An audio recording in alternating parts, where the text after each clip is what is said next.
If you're a regular mobile gamer or find yourself enjoying noir detective stories from the 1920s, then I've got some good news for you. Because today's video is sponsored by the thrilling murder mystery puzzle game, June's Journey. In June's Journey, you play the role of the titular detective searching for clues during the glamorous Roaring Twenties, all whilst interacting with a diverse cast of fascinating characters. June's goal is to identify her sister's murderer, then bring them to justice. But delving into her family's murky history will dredge up some dark and unexpected secrets. It's the perfect mobile game for all you true crime and murder mystery enthusiasts, as figuring out which on-screen objects constitute clues can be very satisfying indeed. So, if that sounds like your idea of fun, you can download the game absolutely free by clicking the link in the description of this video. And June's Journey isn't just available on Android and iOS devices, it's available to play on your home computer through Facebook Games. So, if you want to travel 100 years into the past in order to solve a chilling murder through thrilling puzzles, download June's Journey today to begin your very own mystery adventure.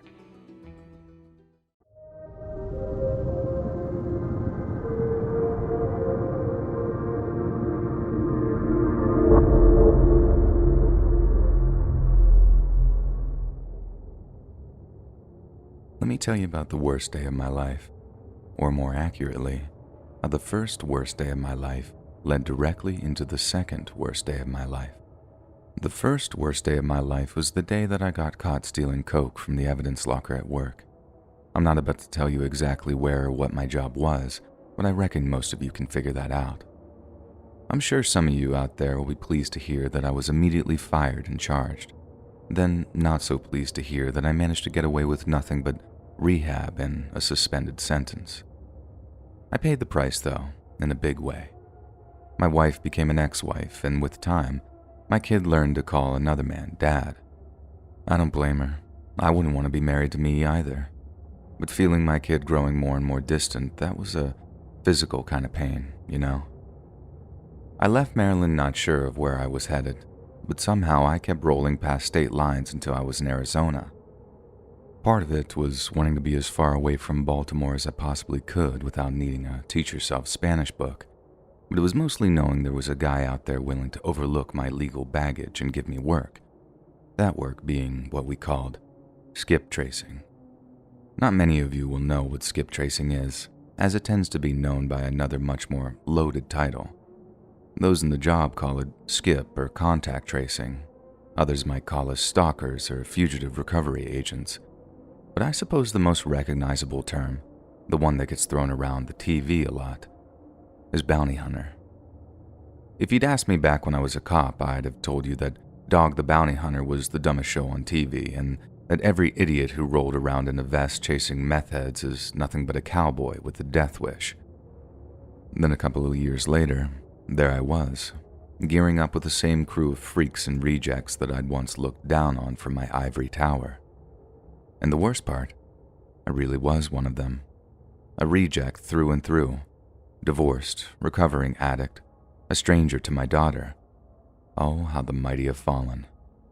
But then, after about 2 or 3 weeks on the job, I saw how those guys weren't so dumb after all. And not only were they not the brainless yokels I thought they were just about some of the bravest people I ever worked with. I knew cops back in Quincy who'd rather just discontinue a chase or call in SWAT rather than actually pursue a dangerous suspect, whereas some of the skip tracers out in Pima County would bolt at a fugitive scrambling for his pistol just for a chance at getting him alive. I remember asking the guy what he was thinking, and in the movies, you'd have him saying something like, "Just doing my job," or "taking out the trash," or some other nonsense line.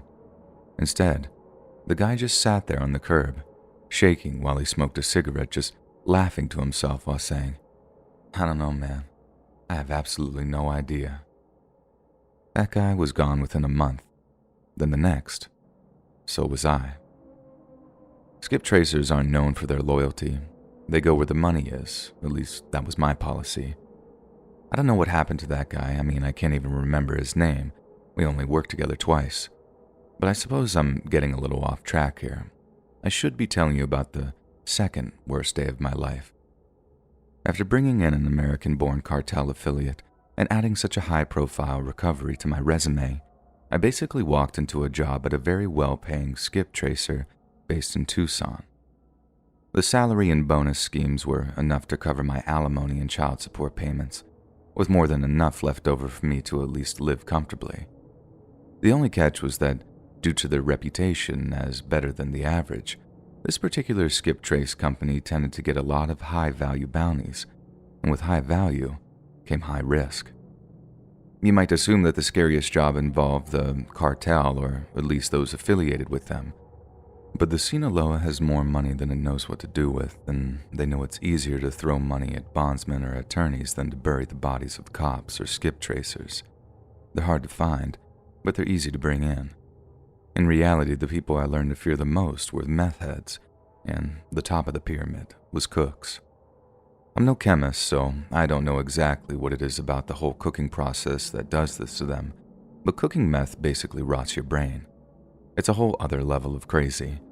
And unlike cokeheads, who are paranoid in the extreme and terrified of law enforcement, meth heads somehow end up on the polar opposite. It's like they relish any kind of confrontation with law enforcement. I mean, they try and keep themselves out of jail for obvious reasons, but they're sure ready for a fight if a fight is coming. I ended up getting a phone call late one night, telling me to stop by the office first thing in the morning for a briefing. When I showed up, you could feel the tension in the briefing room ramp up a notch when the boss mentioned that they were going after a cook. Obviously, he'd skipped bail, and word was that he was cooking up some uber batch of meth for some 1%er club so he'd be able to pay for some top-tier Phoenix attorney to haggle down his time in the county. Obviously, that wasn't something anyone wanted to happen, and the guy's bondsman wanted him back bad. Bad enough to put a bounty out on the guy that would have been a cool 10 grand each for a team of 4 guys, and that was money that I sorely needed at the time. I knew the risks, and so did the other 3 guys who volunteered, and in the end, we paid the price. It took us a couple of days to pin the guy down, and it was only through one lucky break that we managed to get info on his location. Another skip tracer actually picked up one of the guy's associates, who knew well that the cook had skipped on an extremely high bail amount. Although it wasn't exactly lawful, the tracer kept the guy with the info as collateral, telling him he'd let him go if the info turned out to be good, and if it was good, then he'd be cut in on the bounty. We didn't like having to lose a couple of hundred just to get info we might have gotten through less expensive techniques, but the longer it takes to catch a fugitive, the less chance we got of actually bringing them in. On top of that, we were only a few hours' drive from the Mexican border, so time wasn't a luxury we were afforded. As soon as we got the location information, we saddled up and drove out to look for some old trailer park outside of a small town called Aravaca. We were reliably informed that the guy had been driving an old Dodge flatbed, and that if we found the truck, we'd find our man along with it. But almost as soon as we found the place, I started to get a bad feeling about it. The trailer park in question was in a pretty secluded spot, one you needed to turn down an old dirt road to get to. It must have been an old dry gulch or mining spot from a long time ago because the road was basically carved out of the rock, which opened up into a small clearing capable of holding only 5 or 6 trailers. And blocking the entrance to the old trailer park was that Dodge flatbed, meaning we have to park the van that we were riding in and advance into the park on foot. That had alarm bells ringing in my head, and it wasn't even the first thing I'd seen that bothered me. Almost as soon as we turned down the dirt road, one of the other guys thought that he'd spotted a flash of movement way up on the ridge above us. It could have been nothing but a coyote or a piece of trash or something, but then again, it could have been a lookout on their way to tell our fugitive that this hiding place had been made. Everyone was intense, but everyone felt ready. We were some of the best skip tracers in the state, probably the whole country, but we had no idea what we were coming up against. The place looked mostly deserted as we walked in, and only 2 of the dusty old trailer spots had anything on them. We started moving on one that looked like it had been recently occupied, and as usual, we announced our presence along with who we were to minimize any chance of violence. 90% of the time, that worked. When the fugitive knows they're dealing with law enforcement, they're way much more inclined to just give themselves up. But after calling out who we were and telling the fugitive we knew he was there, we didn't hear anything in reply. Again, that's not unusual. A lot of guys take their chances and just hide in closets or whatever. Plus, there was the chance that the guy's lookout had given him the heads up and he was running off into the desert while we stood around his trailer like idiots. We knew we had to clear and search the trailers, because even if they were empty and our guys were long gone, we might find stuff that'd tell us where to find him next. We had this guy, Javi, stack up at the front, a scary Mexican dude covered in tats who always gave our fugitive second thoughts about putting up any kind of fight.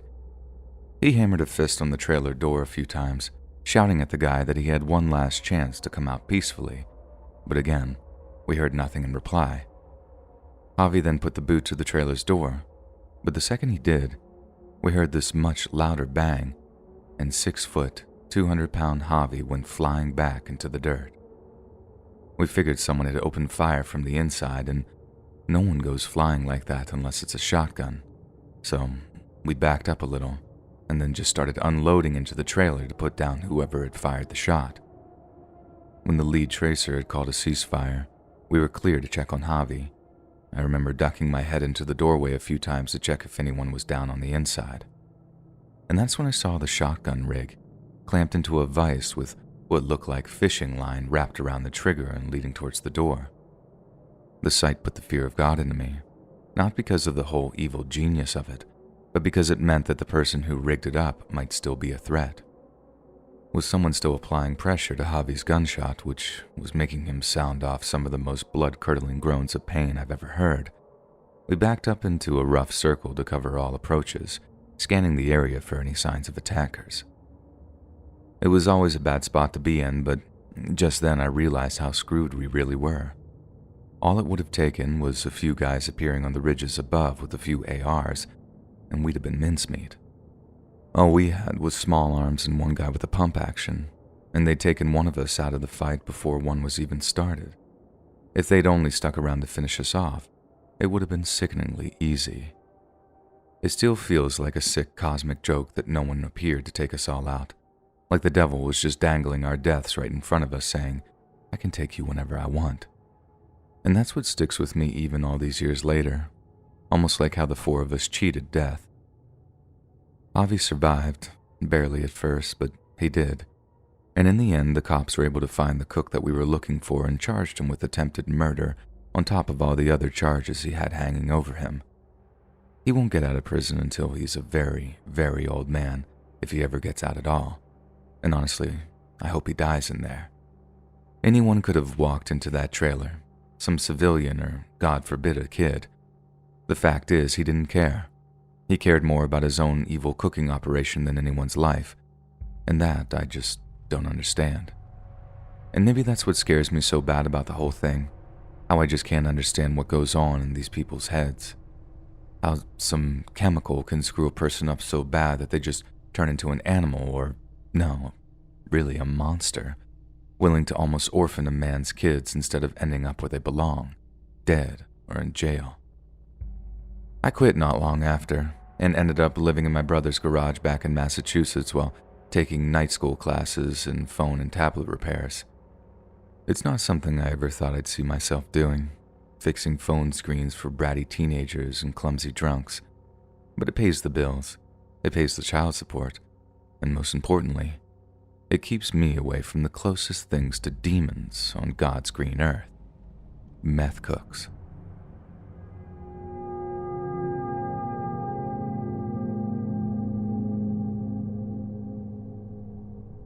I remember the day I first noticed a dark blue Chevy sitting in the parking lot when I finished work, then seeing it in my rear view for a few miles as I drove home. Pulling into my parking space back at my apartment, I saw the same dark blue four-door idling in the street, and that was the first time that I thought that I was being followed. But the thought disappeared as quickly as it came as I got out of the car and it disappeared from view. The next day, when I saw the same car in the parking lot after work, I tried to rationalize it by telling myself that it was just some guy who'd started working in the same industrial park, who just so happened to finish his shift at the same time as me. If they really were following me, For sure, they'd have been bumper to bumper the whole way back to my apartment, and for sure they'd have been pulled in to check which apartment I was walking into. But they didn't, because it was just a coincidence. Only it wasn't just a coincidence, and I learned that when I looked up tracking techniques on some dumb website about spies. Literally everything they did was textbook stalking behavior. The next day, when I finished work, I actually prayed that the car wasn't there so I wouldn't have to have the confrontation with whoever was driving it. But again, like clockwork, there it was, sitting there on the other side of the lot, starting up its engine just as I reached my car. Like I said, I'm not one for confrontation, but I was so determined to get a straight answer that I found myself just marching over to the car almost without thinking about it. I figured the guy would just zoom out of the parking lot instead of, giving himself away or whatever. But he didn't. He just rolled down the driver's side window as I got close and gave me this weird friendly smile before saying exactly, "Can I help you?" I just asked him straight up, "Are you following me?" And I don't even know why I expected him to say anything but "excuse me," with a half-offended look on his face, but that's what he did. I repeated the question, angrier this time, and in the most patronizing, insanity-inducing way, he asked me "Are you okay, man? Bad day or something?" I told him no, that I knew well that he was following me, and that's when he asked me my name. It was such an odd moment to ask something like that, and it totally gave away that he was most definitely following me for some reason. There's no other reason he'd ask me that, and I didn't tell him my name. I just told him to stop following me or I'd call the cops. It makes all the sense in the world to me now why he found that so funny, but at the time, I obviously had no clue. Guy drove off not long after that, and I naively thought that I had the problem dealt with. If he really was following me, for whatever reason, maybe confronting him about it made it look like I wasn't such an easy target for whatever he was planning. But like I said, that was pure naivety on my part. A few nights later, since it was Friday, I was having a few beers since I didn't have to work in the morning. I'm just chilling, watching TV on the couch when suddenly I hear the buzzer to my apartment. I wasn't expecting anyone, so instead of just buzzing them in downstairs, I headed out to the balcony to lean over and see if anyone was down there. Only there isn't anyone. Right away, I started getting paranoid and I figured that it might have been connected to the whole being followed thing, so I went back inside and figured if anything weirder happened or if I spotted the guy's car, I'd just call the cops and see if there was anything they could do about it. Maybe 30 minutes later, I get another buzz at my apartment. Only this time I'm thinking, no way am I buzzing anyone in or opening my door when I'm not expecting anyone. The buzzer goes a few more times, but I just ignore it and carry on with my evening. Still tense, but not exactly frightened or anything. About an hour goes by, then someone starts bashing on my front door before I hear this girl's voice shout, "Fire! There's a fire!" It might sound dumb considering all that was going on at the time, but I was a little drunk. It was a girl's voice, and honestly, nothing scares me more than the idea of burning to death. I got a bad burn on my leg when I was a kid after my uncle dropped a cigarette on me, and I was seriously scared of fire and burns all throughout the rest of my childhood. So obviously, I jump up, run towards the door, expecting to see smoke and flames as I open up, but when I step out into the walkway outside, I don't see anything like that. But what I do see is that dark blue Chevy sitting right in the middle of the street outside. It was the pure, oh God moment, where I didn't know exactly what was coming, just that it was probably going to be bad. And boy, was it bad. I didn't even have any shoes on, so I was in no position to actually fight back when someone rushed into view and tackled me from the side. I hit the ground so hard it knocked the wind out of me, like I literally couldn't move as whoever it was dragged my arms onto my back and tied them with something. That gave me the strength to struggle a little. I mean, the last thing I wanted was to be tied up like that, but I heard someone say, "Try to run, not put a bullet in your spine," adding something about spending the rest of my life in a wheelchair and going to the bathroom in a bag. The last part actually scared me. Who says that to a person? And after that, 2 guys dragged me up and tried to look up to see who was actually kidnapping me or whatever. Then bang, one of the guys hits me right in the face and says, "Don't look at us. Keep your eyes down." I was certain I was being kidnapped at that point, and they just didn't want me to be able to identify them after they'd release me for ransom or whatever. And that gave me a little hope. Not much, but it was something. They dragged me downstairs, basically threw me down the last few steps towards the end, and it's honestly amazing I didn't break anything on the way down. They picked me up again, with another reminder not to look at them. Then, when I got to the dark blue Chevy, they pulled out a roll of tape and wrapped it around my eyes so I couldn't open them. I figured they'd just take me somewhere after that, but instead, they just threw me in the back seat and stood around outside talking for a few minutes. I couldn't hear everything that they were saying exactly, not at first anyway, but I definitely heard another vehicle park close because I heard the door slam, and after that, I started hearing things like, "Is this our guy?" And then there were about 3 dudes all talking it out and disagreeing if I was the right person or not. And that's about the same time I realized the situation wasn't all I thought it was. And about a minute later, the door opens and I heard a third voice asking me, "What's your name, kid?" I tell him, and he asks me if I had ID to prove it. I told him up in my apartment, and he rips the tape off my face before walking me back up to my apartment with my wrists still tied above my back. He starts telling me just because he's playing the nice guy doesn't mean he won't beat me if I try to run. But by that point, I knew things would work themselves out when they saw my ID. And thank God they did, because once this older dude said that I was who I said I was for my driver's license, he just about exploded on the guys who I figured worked with him. And it turns out, they were bounty hunters. Actual bounty hunters like that Dog the Bounty Hunter dude on TV. One of those idiots took me for a criminal that they were looking for, spent a few days coming to the wrong conclusion, then they run an operation to detain me before returning me to the cops or whoever. I mean, thank God their superior showed up, otherwise I might have gone even further. The boss bounty hunter ended up apologizing, promising me an out-of-court settlement for what he called wrongful detention, and he actually showed me the guy that they were actually looking for. Unbelievably, the guy did actually look a lot like me, and as much as I felt resentful to the guys who'd manhandled me, I couldn't exactly blame them for mixing me up with that guy.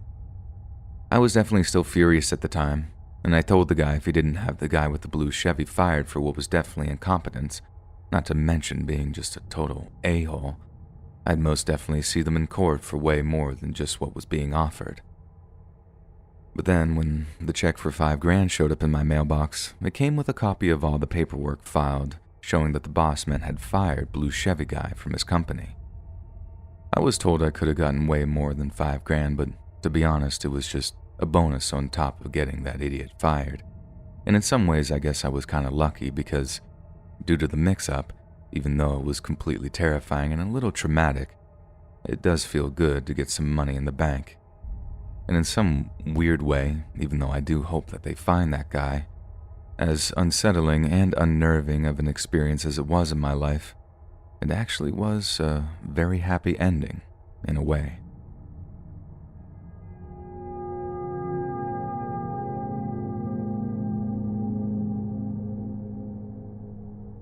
Born in Rio Arriba County, New Mexico Territory, in the year 1827, Felipe Nerio Espinosa grew up to be one of the most feared killers of the Old West. His story began in February 1848, when the Treaty of Guadalupe Hidalgo was signed. Following the conclusion of the Mexican-American War, the treaty ceded New Mexico along with the sovereignty of its Hispanic settlers to the United States. In the decade that followed, many Hispanic people lost their lands, as U.S. courts showed an implicit bias towards European settlers. The loss of their homelands enraged Espinosa and his younger brothers, and by his early 20s, they had become an accomplished group of violent bandits who sought revenge for the injustices their people had faced. As a result of his criminal activities, the U.S. Army was given the job of bringing the Espinosas to justice, and as a reprisal for the young bandits' defiance, his family's home was burned to the ground, and their livestock were slaughtered by U.S. soldiers. This was undoubtedly a huge injustice, but no amount of unfair treatment can excuse Espinosa's response. Instead of targeting those who had put his home to torch, Espinosa began to wage a bloody campaign of murder and torture against innocent civilians in what is now Fremont County, Colorado. His first confirmed victim was found in May of 1863, when a settler was found murdered and mutilated in his mountain cabin. The Espinosas had raided the man's home in the middle of the night, and after shooting him dead, the brothers set about making a gory example of him. They hacked the heart out of his lifeless body, then painted the walls of his cabin with his blood. Before they departed, they left a note stating who was responsible, and that their bloody campaign of rampage had only just begun. As his reign of terror continued, Espinosa wrote a letter to Colorado Governor John Evans declaring that he and his brothers would kill 600 settlers unless their homelands were returned to them. If the governor refused, he too would be targeted for assassination. The threat was taken so seriously that hundreds of bounty hunters and lawmen were charged with tracking down Espinosa, but the bandit king of Colorado was skilled at concealing his movements. Even during the closest of calls, Espinosa always seemed to slip through the net, escaping into the mountains where he would bide his time before relaunching his offensive. As the authorities grew more and more desperate, they began to turn to less conventional means bringing in the Espinosas. Yet contrary to the protests of many high-ranking members of state law enforcement, the solution of Colorado's bandit problem was a man that some considered to be just as villainous. The son of Irish immigrant parents, Thomas Tate Tobin was a reclusive, antisocial mountain man who spent his life hunting, trapping, and drinking. He too had a somewhat flexible relationship with the law and preferred life on America's frontiers, places where it was almost impossible to hold him accountable for his indiscretions. Tobin spent almost every moment of his life outdoors and was more at home in the wilderness than he was among civilization. Rumor has it that he learned to track game by hunting with Native Americans, that he could read the land like no other, and these were the exact skills that the governorship of Colorado required to hunt down their most dangerous criminal. Tobin was no friend of the U.S. government, and generally only worked for the highest of fees, but when asked to track down Felipe Espinosa, Tobin told the authorities that he didn't want the entire bounty. This confused many lawmen, but those who knew Tobin understood that hunting such a worthy opponent would be reward enough for the blood-drunk mountain man. When Tobin arrived in Fremont County, Governor Evans provided him with supplies, weapons, and a detachment of 15 soldiers to aid him in his efforts. At first, Tobin rode with the soldiers but mainly used them as a means of carrying his supplies. But when it came to actually tracking down Espinosa and his campsites, Tobin rode alone. Not only was he far better at tracking than they were, but they made far too much noise on the trail to be an effective hunting party. Some resented the fact that Tobin treated them like childish amateurs, while others were only too happy to stay behind in camp while the booze-soaked savage went out alone. Some said Tobin would never make it, that he'd end up just another victim of Colorado's most vicious killer. But in reality, Tobin's employ marked the end of Espinosa's reign of terror. It took weeks of solid hunting and tracking, but eventually, while out riding alone near La Veta Pass, west of present-day Walsenburg, Tobin caught the scent of cooked food on the evening breeze. Espinosa usually stuck to making what were known as cold camps, campsites with no fires to emit light or smoke, both of which would give away his position to those that hunted him. But on the night in question, Espinosa believed he was safe. No one had been able to track him for so long before.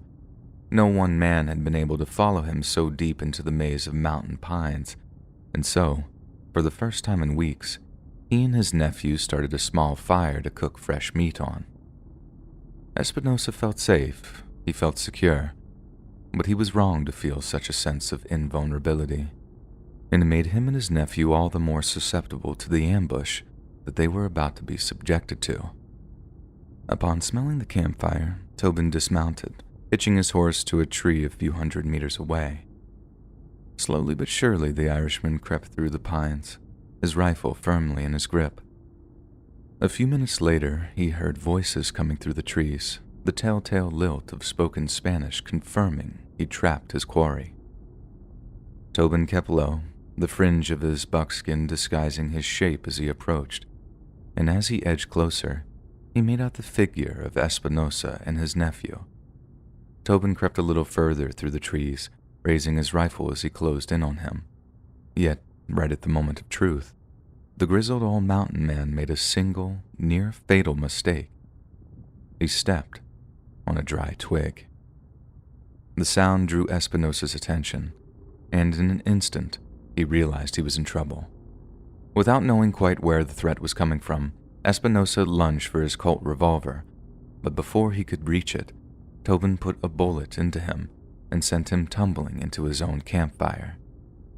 As Espinosa struggled to keep his clothes from igniting, he screamed for his nephew to flee the camp. But as the young boy did so, Tobin reloaded his rifle, took aim, and sent a bullet tearing through the boy's spine. Espinosa let out a scream of grief as he watched his nephew fall.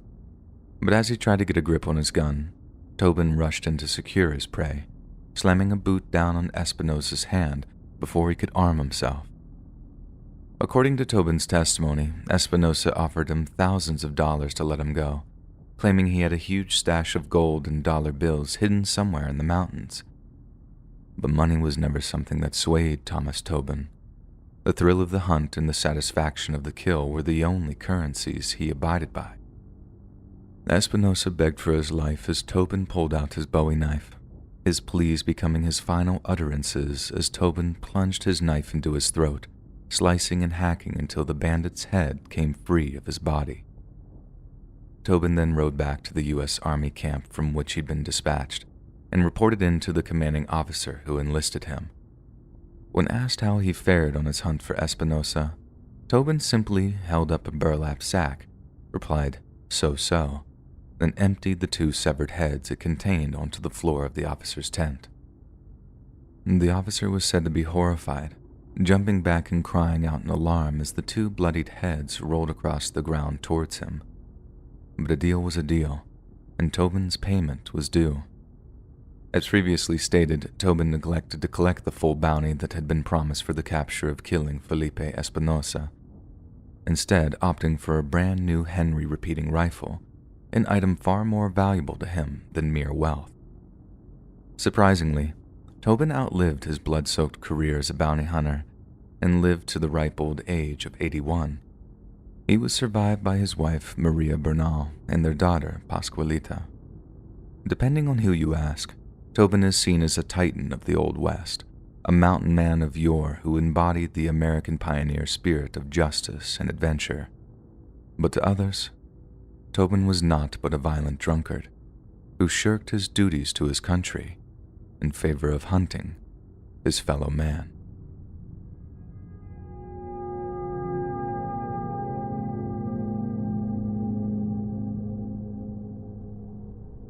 Born in the year 1690 in Western Ireland's County Mayo, the story of John O'Mallony began in his late teens when he was arrested for stealing a horse. He was taken to a place called Castlebar where a grand jury sentenced him to hang for his crimes. Yet just days before he was due to be executed, John was offered a second chance. The only catch was that he would be charged with a truly despicable undertaking, one that no civilized Irishman would engage in, no matter how much money was being offered. So to save his own life, John became a hunter. Only instead of hunting animals, John would be hunting people. Those he hunted grew to be deathly terrified of John, and would come to give him the nickname of Sean na Sagar, roughly translating to John the Priest Hunter. You see, the Ireland John grew up in was very different to the one that exists today. The country was under complete control of the English crown, and the oppression of native Catholics was far more extreme than in the years that followed. In the year 1709, the so-called Penal Act demanded that every Catholic priest in the British Isles take what was known as the Oath of Abjuration, a verbal declaration of faith which recognized the Protestant Queen Anne as supreme head of the church. Any cleric that refused to do so was sentenced to bloody and violent death by the English courts. For the most part, Catholic priests either willingly took the oath and continued to practice their faith in secret, or openly refused and became martyrs for their cause. However, there were some who refused to face the judgment of the English courts, opting instead to go into hiding, and it was these priests, along with their secretly practicing kin, who John O'Mallony was tasked with hunting. Given that O'Maloney was already a fairly talented criminal, he was able to pour his sinister expertise into his newfound profession. It also helped that O'Maloney was paid handsomely for his work, receiving £100 for the capture of an archbishop or bishop, £20 for a priest, and £5 for a priest in training. His captives were then bound, gagged, and ridden to the nearest courthouse, where upon their arrival, they would be charged with taking the oath of abjuration. If they refused, they would be tried, convicted, and swiftly executed. Naturally, O'Maloney was despised for his actions, not just for how depraved they were, but also because of how proficient he was at catching errant members of the Catholic clergy. In one instance, O'Maloney had been tracking one particularly wily priest for weeks and saw a local funeral as an opportunity to finally pin him down. O'Maloney also knew that the priest would try and disguise himself as an innocent villager, not daring to wear anything that would give him away as a clergyman. The story goes that O'Maloney hid among the congregation, studying every man present for signs of higher status.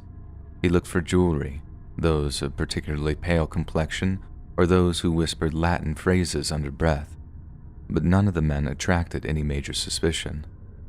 It was then that O'Maloney noticed something about one of the black-clad women at the funeral, how she seemed to walk differently than the others, how her stature was larger, and how at no point did she breathe a word during any of the psalms or hymns.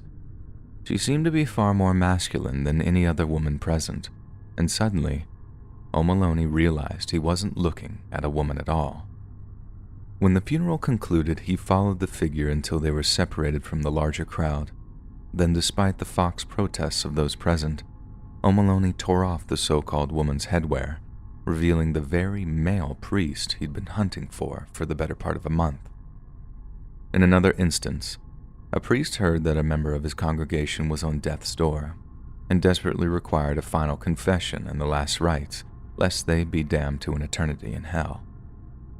Never one to neglect their duties or the needs of their congregation, the priest agreed to travel in secret to the dying man's home, shrouded by the dead of night.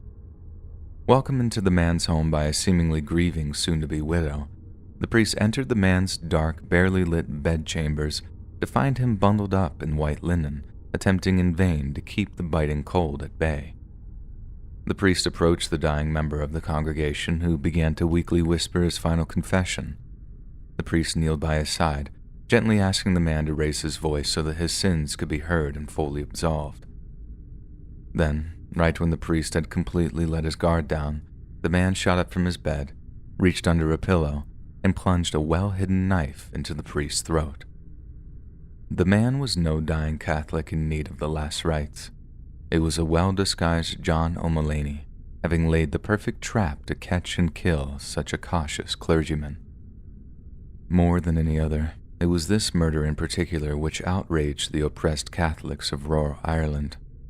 To hunt a man using wits alone was one thing, but to use a priest's sense of duty against him was more than they could bear. Ironically, it took a trap to catch a trapper, and when word was artificially spread that a priest was practicing Catholicism in the open, O'Maloney showed up like clockwork. But when the priest hunter closed in for the kill, his prey proved to be no mere clergyman, and was far more skilled in combat than any of O'Maloney's previous foes.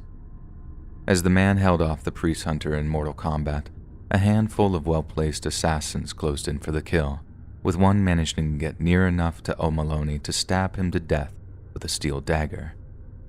When the priest hunter hit the ground before his attackers, it was as if Satan himself had fallen before his foes. They stabbed him, beat him, kicked him, spat on him, until what remained was barely recognizable as human. Some say that when the corpse collectors arrived to take away O'Maloney's body, they needed a shovel to scrape him off the ground. When all was said and done, the man they called Sean Nasagar was taken to the graveyard at Ballintubber Abbey before being dumped into a freshly excavated grave. Some suggested that his final indignity should be to lie unmarked, lost to a world he had treated so diabolically. But the local populace had already plotted their ultimate revenge. You see, Ballintubber is Catholic land, and even though the abbey there was abandoned at the time of O'Maloney's death, it was still deeply sacred to the surrounding villagers. Nothing would infuriate and humiliate the priest hunter more than having him resting on Catholic ground, and unlike the many other graves in the cemetery, his would be more like a trophy of an oppressor laid low by the oppression, a trophy of the ongoing defiance of proud Irishmen and women. For though the English may take their lives, they could never take their dignity.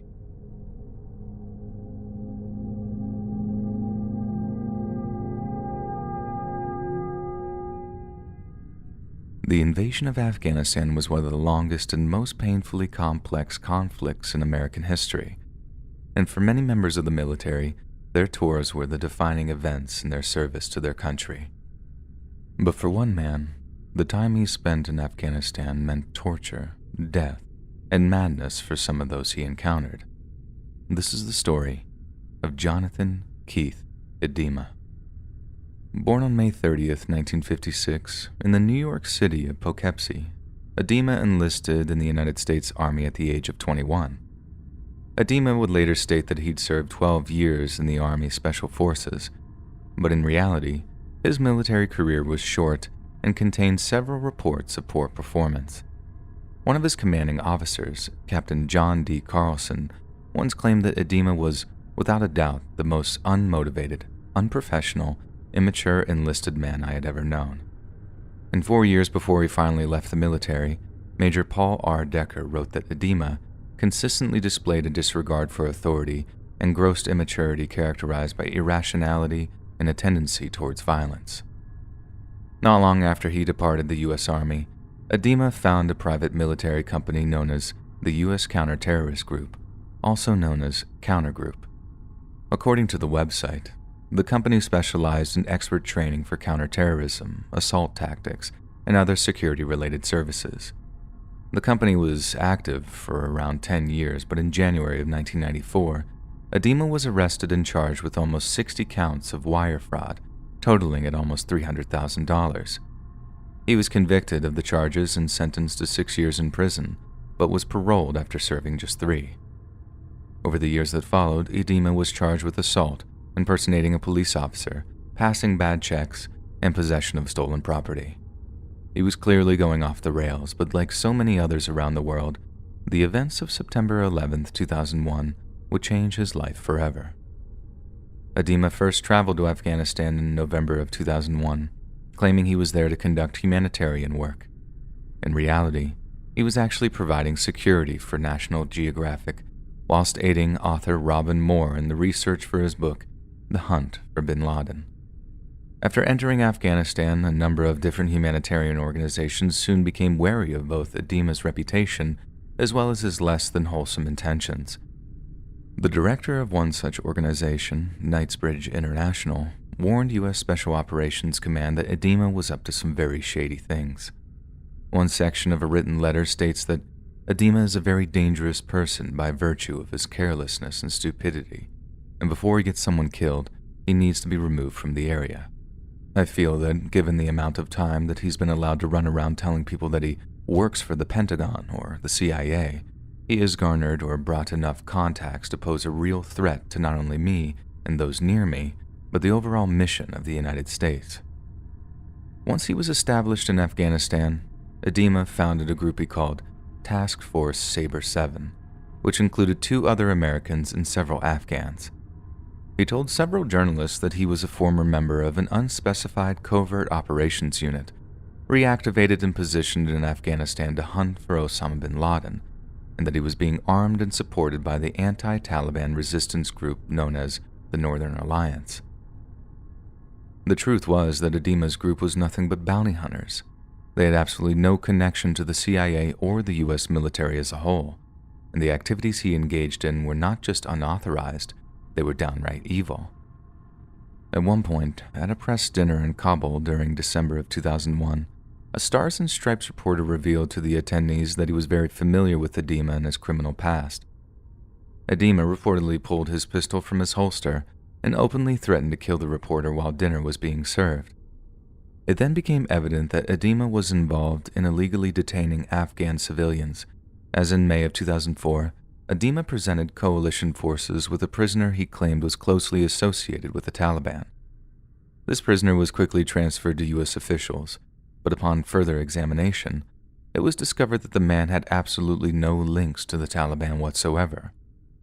Not only that, but the man claimed that Adema had held him in a private prison, hidden away somewhere in the Afghan mountains.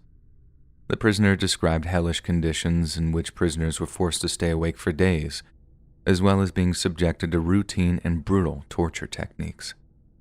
Adema was said to have employed a dedicated team of Afghan torturers, men who not only specialized in some of the most horrifying torture methods known to man, but seemed to relish in the task of inflicting terrifying amounts of pain. The prisoner claimed that one such man kept the nails and teeth that he'd ripped from his victims' fingers and mouths, and that another kept prisoners in bedchambers, violating them on a nightly basis under the guise of an advanced interrogation technique. Night after night, Adema and his men would raid compounds in the greater Kabul region, sometimes detaining every male who looked old enough to fight. These men were then taken back to Adema's private prison where they were beaten, tortured, and occasionally executed. Adema didn't care who was hurt, nor how much damage his activities did to Americans' effort to win hearts and minds in the region. All he was interested in was finding people he could claim had links to the Taliban so he could make money selling them to the coalition or the Northern Alliance. According to one report, prisoners sometimes had their hands or feet submerged in boiling water, and in cases where fathers, sons, brothers, and cousins were arrested, they were beaten and tortured in front of each other to cause additional emotional distress.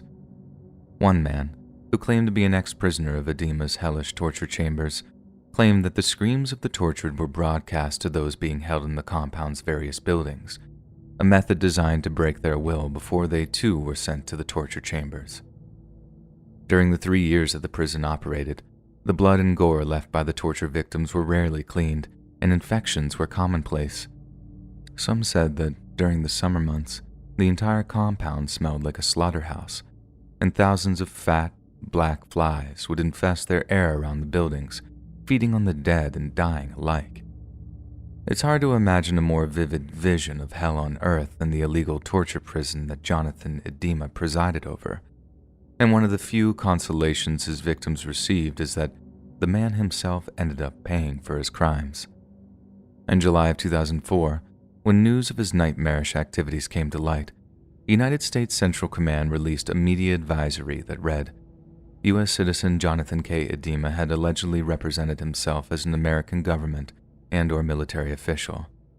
The public should be aware that Adema does not represent the American government, and we do not employ him.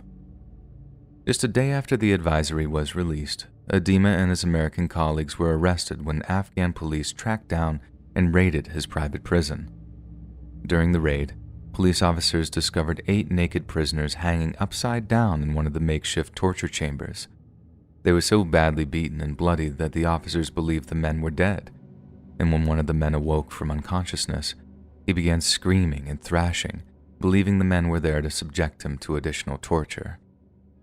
Following their arrest, Afghan officials charged Adema and his colleagues with illegally entering the country, running a private prison, and torture. Then just a few months later, all 3 men were each sentenced to 10 years in Polacharki prison. Ironically, Adema ended up inside the very same prison walls as some of the Taliban insurgents he had sought to capture, and once they discovered who he was and what he had done, Adema had to be protected from several different assassination plots, with his potential killers plotting extremely painful ways to kill him. Despite being sentenced to a 10-year term, Adema was released from prison in June of 2007, when the Afghan government effectively granted him an amnesty under the condition that he immediately return to the United States. Following his return, Adema was greeted by the news that he might well be charged with war crimes by the U.S. government. But for some reason, these charges were never brought against him. Regardless, Adema chose to leave the United States and immediately relocated to Mexico's Yucatan Peninsula, where he became the owner and operator of Blue Lagoon boat tours. He began calling himself Jack, and although it's not exactly clear how he chose to lead his life, the circumstances of his death, as well as allegations made by ex-wives, give us a good idea of how he spent his final days. Shortly before his death, former girlfriend Penny Alessi accused Adema of infecting her with HIV when he knew he had the disease. Adema was also arrested by Mexican authorities on charges of brutally beating his wife, meaning he was obviously guilty of engaging in extramarital affairs. Some claimed that he had married 9 different women while in Mexico, although only one of them was official, and at the time of his death, he was listed as having no immediate survivors. Jonathan Keith Adema died in January of 2012 as a result of acquired immunodeficiency syndrome, leaving behind a legacy of deception, torture, infidelity, and death. The world might have almost forgotten what he did in Afghanistan during the early years of the 21st century, but many continue to remember them. It had been reported that a video of Adema personally engaging in the torture of Afghans was included in an Al-Qaeda propaganda video that circulated in 2009, and it's safe to assume that the images on that tape motivated many young men to engage in violence directed at American soldiers. Adema might have restricted his murderous activities to one small compound in the Afghan mountains, but his actions may have caused untold violence and hatred in the wider region, and may continue to do so for years to come. Hey friends, thanks for listening. Click that notification bell to be alerted of all future narrations. I release new videos every Monday, Wednesday, and Friday at 7 p.m. Eastern Standard Time. And if you got a story, be sure to submit them to my subreddit, r/LetsReadOfficial, and maybe even hear your story featured on the next video. And if you want to support me even more, grab early access to all future narrations and bonus content over on Patreon, or click that big join button to hear about the extra perks offered for the channel. And check out the Let's Read podcast, where you can hear all of these stories in big compilations and save huge on data, located anywhere you listen to podcasts. All links in the description below. Thanks so much, friends, and I'll see you again soon.